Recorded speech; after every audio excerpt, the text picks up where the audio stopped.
yang sampai pada hari ini tidak henti-hentinya kasihnya yang besar itu kepada kita. Karena itu Bapak Ibu Saudara, ada firman Tuhan yang semakin menguatkan kita. Ketika firman Tuhan yang pertama kita dengar, ada firman Tuhan yang kedua ini juga akan menguatkan iman percaya kita. Kami ambil dari Mazmur pasal 71 ayat 5. Demikianlah bunyi firman Tuhan. Sebab Engkaulah harapanku ya Tuhan, kepercayaanku sejak masa muda, ya Allah.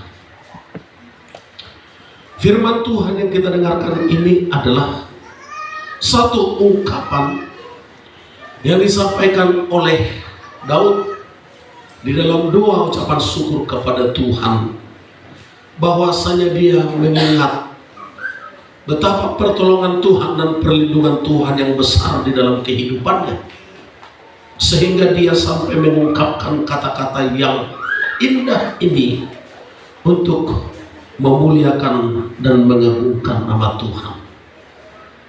Bapak Ibu Saudara, di sini ada satu kesadaran akan pertolongan Tuhan, satu kesadaran akan harapan yang akan dia rasakan di dalam kehidupannya setelah melihat, setelah merasakan bagaimana dia dipeliharakan oleh Tuhan. Maka oleh karena itu kekristenan itu bukan soal agama, tetapi adalah soal nilai yang boleh dirasakan di dalam setiap kehidupan kekristenan. Semua orang beragama. Negara kita telah mengatur kehidupan berbangsa dan bernegara, maka semua harus ada agama. Maka identitas setiap penduduk negeri kita, di situ ada yang mengatakan agama, harus semua beragama. Tapi kita ketahui agama itu bukan sekedar agama, bukan sekedar identitas, tetapi adalah nilai yang terkandung di dalamnya, yang bisa berdampak kepada orang lain, yang bisa dilihat, yang bisa dirasakan oleh orang lain. Karena itulah satu saat Tuhan melihat satu perbandingan kepada pohon ara, bahwa satu saat Allah atau Tuhan Yesus menginginkan satu buah dari pohon ara. Dia melihat, memperhatikan betapa rimbunnya pohon ara ini, tapi dia tidak menemukan satupun buah yang bisa menandakan dia sebagai pohon ara. Maka Tuhan bertindak atas kekecewaannya itu. Agama adalah bagian daripada kehidupan bernegeri, tapi nilai kekristenan kita adalah bagian nilai daripada spiritual yang Tuhan inginkan daripada kita, yang bisa berbuah. Maka kekristenan itu ada tingkatan. Yang pertama, beragama tetapi tidak beriman. Semua orang menunjukkan identitas agamanya, tapi tidak beriman. Itu makanya ada aliran kekerasan yang tidak berarti. Bahkan juga di tengah-tengah kekristenan ada juga aliran liberal. Karena itu kita harus bercermin kepada firman Tuhan yang boleh kita dengarkan ini sebagai sesuatu yang harus kita sikapi, bahwasanya ada orang beragama tetapi tidak beriman. Dia hanya menunjukkan identitasnya sebagai agama, bahwa dia agama Kristen yang bertanggung jawab atas setiap administrasi gereja di tengah-tengah perjalanan hidup, dan memang gereja bertanggung jawab untuk itu. Tapi kita harus juga mengerti supaya kita semakin dewasa, bukan hanya beragama, tetapi harus mempunyai nilai kehidupan spiritual yang bisa berdampak kepada orang lain. Karena kita harus menjadi garam dan terang sebagai dampak kepada orang lain. Yang kedua adalah bertobat tetapi tidak berbuah. Barangkali kita ini dilahirkan sebagai Kristen, mulai daripada atas, bahkan juga 5 generasi di atas kita sudah menjadi Kristen. Sejarah mengatakan bahwa kita dilahirkan sebagai orang Kristen. Kita adalah yang sudah bertobat tetapi tidak pernah berbuah. Bahwa kita sudah melangkah dari satu kehidupan yang lalu kepada kehidupan yang sekarang, meninggalkan pekerjaan-pekerjaan yang lalu atau hal-hal buruk yang lalu. Lalu kita dalam keadaan bertobat, dalam hidup yang baru, tapi tidak pernah membuahkan sesuatu yang bernilai untuk menyenangkan hati Tuhan. Tuhan sungguh menginginkan buah yang baik, dan ketika Dia satu saat menginginkan itu, kita harus ada sensitivitas rohani tentang apa yang harus kita kerjakan untuk menyenangkan Tuhan. Maka Bapak Ibu Saudara yang dikasihi oleh Tuhan, ada banyak orang bercerita tentang kehidupan mulai tahun 1970-an setelah dipanggil oleh Tuhan dan dipakai oleh Tuhan. Tapi pertanyaan, bagaimana engkau sekarang? Cerita yang lalu itu adalah yang lalu, tapi cerita sekarang dan masa yang akan datang itu perlu kita pikirkan. Sebab masa yang lalu itu adalah masa yang tidak bisa diubah, tapi masa depan masih bisa dirancangkan untuk satu kebaikan yang bisa menyenangkan hati Tuhan, yang bisa memuliakan Tuhan. Karena itulah Bapak Ibu Saudara, kita harus semakin dewasa. Tentu saja waktu yang sudah kita lalui itu membuat kita akan semakin dewasa secara waktu di dalam kekristenan kita. Harusnya kita bukan saja hanya bertobat, tetapi sudah harus menjadi berbuah. Lalu pertanyaan, buah apa yang bisa sudah kita produksikan di dalam kehidupan kita ini untuk menyenangkan kehidupan? Buah pertobatankah? Buah imankah? Buah pengharapankah? Karena itu Bapak Ibu Saudaraku yang kekasih dalam nama Tuhan, orang akan penuh berharap sekarang dia akan menabur. Karena masa depan itu sesuatu yang harus dirancangkan dengan baik, baik kehidupan rohani, baik kehidupan jasmani. Maka orang bekerja keras semua dalam kehidupan dan dalam keseharian itu. Tidak bisa hanya cukup makan lagi, tetapi ada kebutuhan yang disebut dengan kebutuhan primer, ada kebutuhan sekunder, ada kebutuhan tertier. Apakah semua ini menjadi bagian daripada semua cita-cita kita? Belum. Kalau kita sudah bisa mencapai kepada kebutuhan primer itu, kita bisa makan, kita sungguh bersyukur kepada Tuhan atas pemeliharaan itu. Karena itulah kepada kita semua, Tuhan sangat menginginkan yang ketiga ini, bertobat dan berbuah. Ranting yang selalu melekat kepada pokoknya itu pasti dan otomatis dia akan berbuah. Bagaimanapun caranya, ranting yang tidak melekat kepada pokoknya itu, kepada dahannya itu, dipaksa sekalipun dia pasti tidak akan berbuah. Karena apa? Dia tidak sejalan dengan pokok anggur itu. Nah, karena itulah Bapak Ibu Saudara yang dikasihi oleh Tuhan, banyak ingin berhasil tetapi tidak mau melekat kepada pokoknya. Berhasil akan menghasilkan buah, banyak menginginkan itu, tetapi kalau tidak melekat kepada pokoknya, ada saja penghalang di dalam kehidupannya untuk melaksanakan apa yang menjadi pengharapan itu. Karena itulah kita harus senantiasa membangun iman kita supaya semakin hari semakin baik dan semakin hari semakin indah di hadapan Tuhan. Kita harus membangun iman kita, dan iman kita adalah jalan yang membawa kita kepada Allah, yang walaupun banyak masalah, kesenjangan di antara kenyataan dan harapan itu, tetapi kita percaya ada tangan Tuhan yang sangat kuat itu, yang berkuasa itu, untuk membawa kita ke dalam satu kehidupan yang terbaik. Baik saudara yang kekasih dalam nama Tuhan, ada orang bijak di dalam kerohanian mengatakan, pikirkanlah apa yang menyenangkan hati Tuhan, dan Tuhan akan memikirkan apa yang bisa menyenangkan.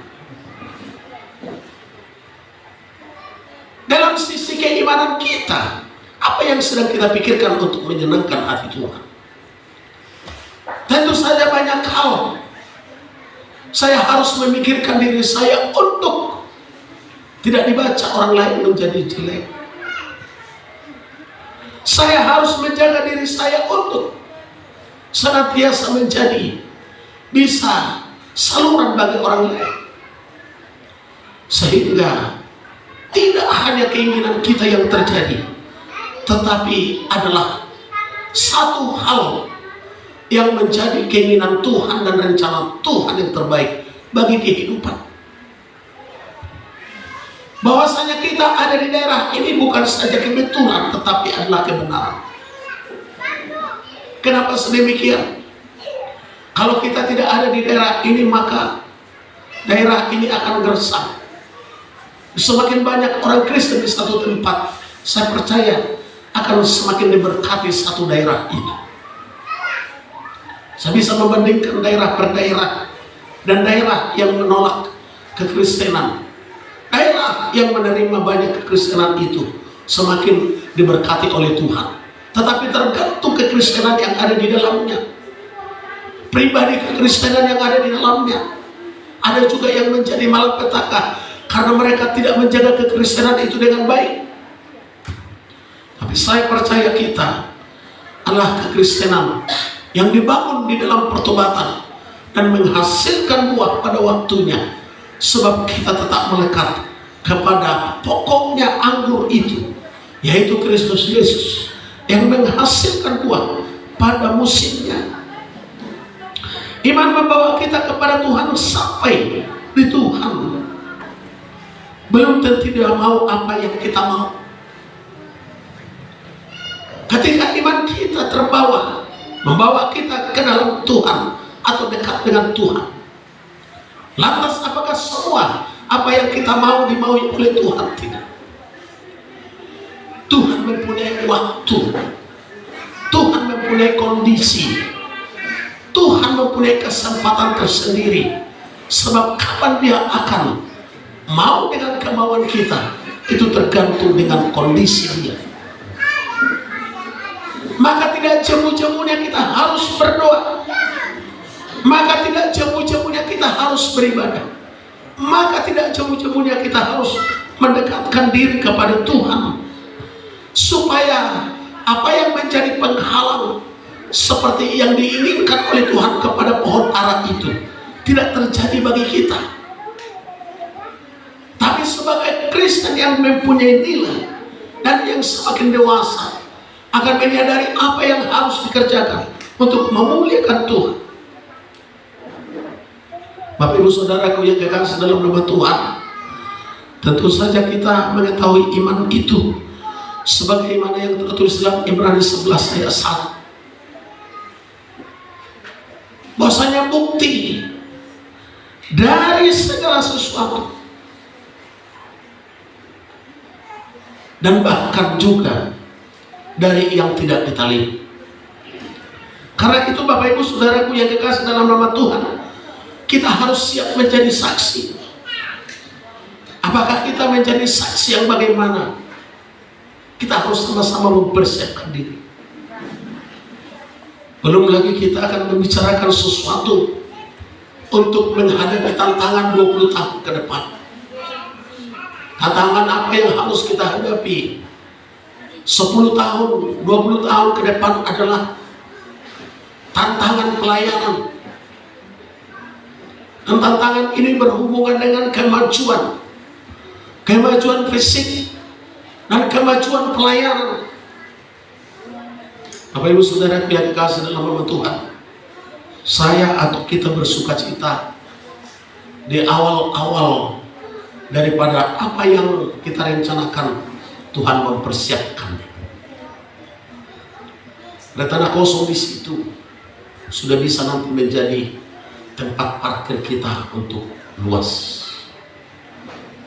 Tidak disangka-sangka rupanya mereka sudah mengharapkan kedatangan saya untuk bernegosiasi. Ketika saya hadir ke sana, sebenarnya saya lewat saja. Lalu inang ini mengatakan, wah, kebetulan ini dan kebenaran ini memang. Kenapa? Karena anak kita sudah mau saya suruh ke rumah aman untuk berbicara. Di Jalan Jeruk Manis itu ada tanah kita sedikit. Rupanya sudah ibu rencanakan ini tempat pembibitan sawit. Jadi mau minta tempat ini menjadi pembibitan sawit. Boleh. Tapi lebih daripada itu kami bicarakan. Sebenarnya kami juga membutuhkan tapak ibu yang di Jalan Durian itu untuk pelebaran parkir ataupun apa itu namanya. Apabila gereja kita nanti diperbesar, maka parkir juga kalau ada KKR harus lebar. Langsung ada respon. Nah, kami juga menginginkan itu. Bukan hanya tempat pembibitan ini tanam, tetapi kami juga menginginkan untuk menjadi tempat anak kita ini berusaha. Maka jadilah itu. Di samping sudah jadi akan ganti tanah, masih ada lagi sisa uang yang akan kita terima.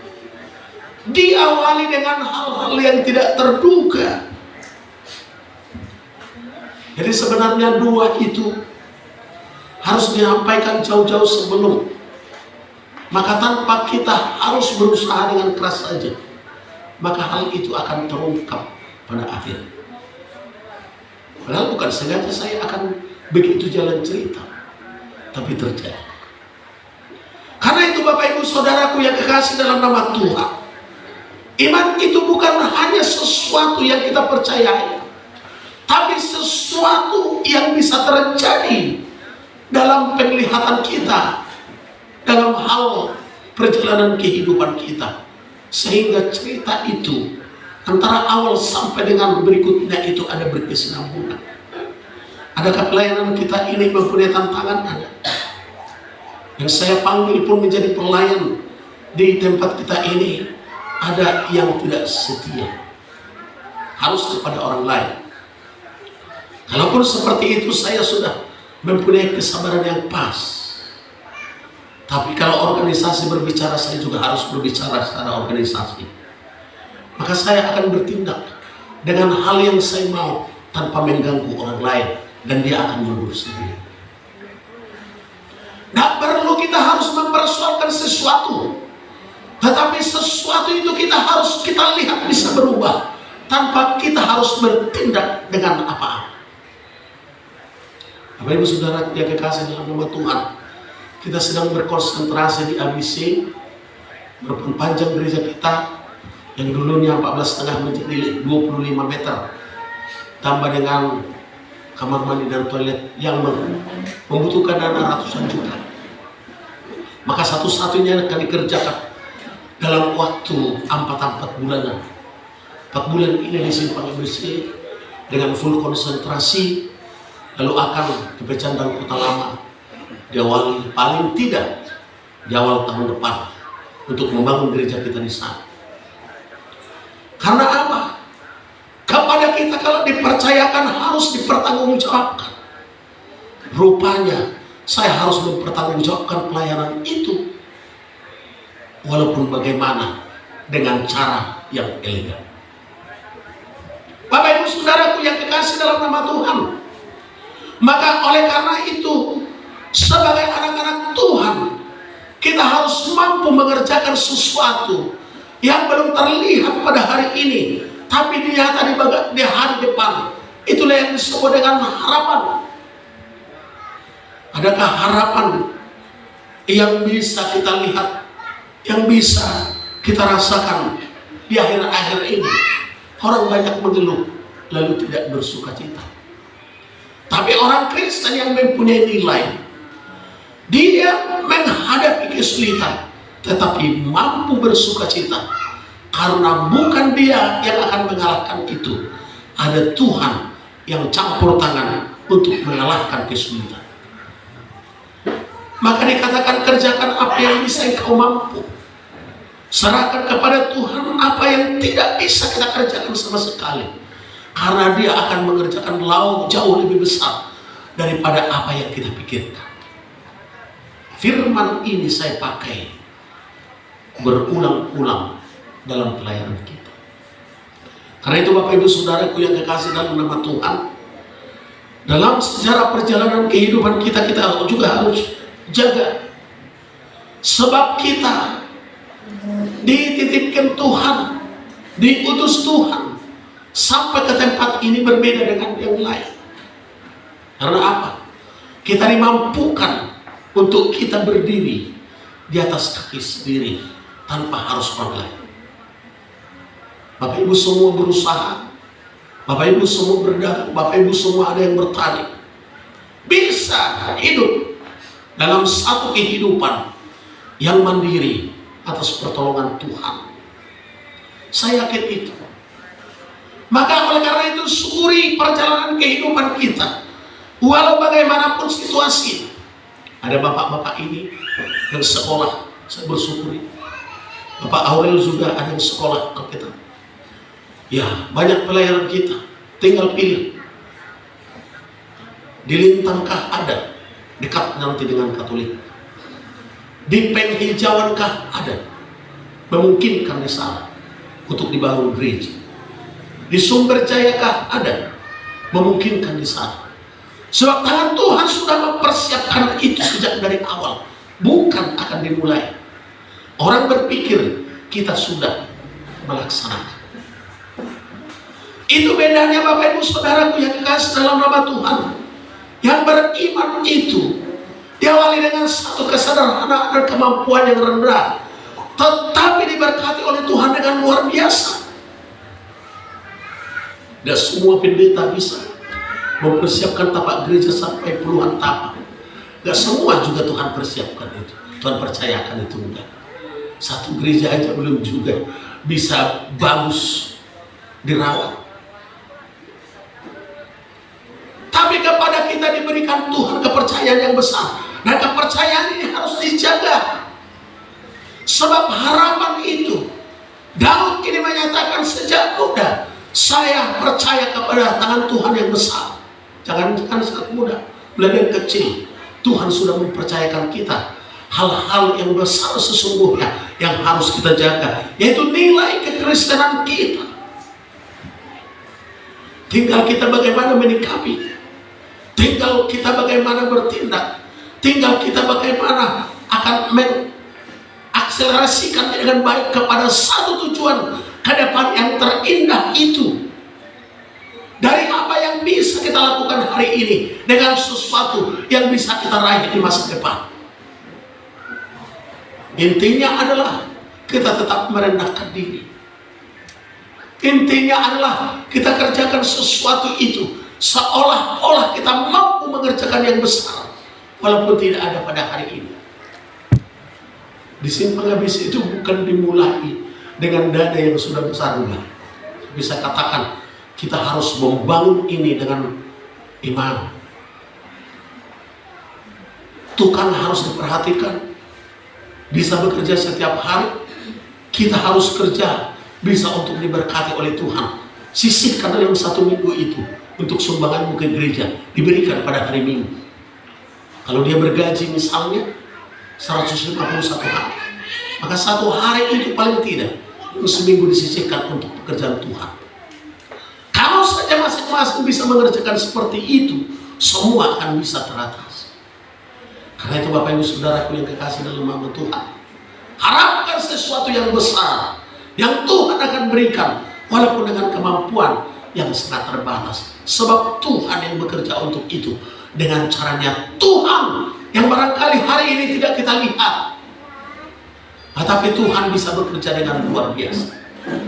Karena itu Bapak Ibu Saudaraku yang kekasih dalam nama Tuhan, hari ini ada firman Tuhan yang kalau kita jalan serta Yesus, maka kita akan berkekuatan, maka kita akan berkemampuan untuk melakukan sesuatu. Maka kita kembalikan kepada Tuhan apa yang daripada Tuhan. Satu saat Bapak Ibu Saudaraku, Yesus diperhadapkan dengan satu masalah yang besar. Farisi mengatakan, Yesus, ini ada uang, apakah bisa kami membayar pajak? Yang tujuannya Allah untuk menjebak. Tapi Yesus mengatakan, di uang itu ada gambar kaisar, maka kembalikanlah kepada kaisar apa yang hendak. Kewajiban sebagai warga negara harus dikembalikan kepada yang berhak. Yang dari Tuhan kembalikan kepada Tuhan. Bukan masalah uang, maksudnya dikembalikan kepada Tuhan. Diri kita ini adalah dari Tuhan. Kita harus bawa kepada Tuhan. Kita harus persembahkan kepada Tuhan. Tubuh, jiwa dan roh kita kepada Tuhan. Apa yang dari Tuhan, kembalikan kepada Tuhan. Apa yang dari Tuhan, bawa kepada Tuhan. Kadang-kadang orang dalam kesusahan baru datang kepada Tuhan. Orang yang tidak ada waktunya kegiatannya baru datang kepada Tuhan. Tapi kalau sudah ada kesibukan, ada alasan untuk tidak datang kepada Tuhan. Yang menjadi pertanyaan, apakah kesibukan itu akan bisa konstan atau continue? Saya juga mengatakan, waktu demi waktu itu bisa akan berubah. Tapi waktu dengan waktu yang lain itu, supaya bisa tetap menjadi berkat, kita harus menjaga. Karena itu Bapak Ibu Saudara, kalau hari ini kita diberkati oleh Tuhan, hari yang lalu kita diberkati oleh Tuhan, harapkan hari ke depan tetap diberkati oleh Tuhan. Kerjakan apa yang bisa menyenangkan hati Tuhan, apa yang bisa membuat Dia diagungkan dan dimuliakan. Kita diberkati oleh Tuhan semuanya, pribadi lepas pribadi, keluarga lepas keluarga, dan kita mau bawa kehidupan kita ke dalam satu kehidupan yang menyenangkan hati Tuhan. Daud di dalam doanya itu, di dalam ucapan syukurnya itu, Tuhan adalah harapanku. Harapan kita semua adalah Tuhan. Maka kita tetap membangun harapan ini dengan sebaik-baiknya, dengan taat dan setia memuliakan Tuhan. Demikian firman Tuhan. Tuhan memberkati kita. Mari kita sama-sama bangkit berdiri, berdoa kepada Tuhan.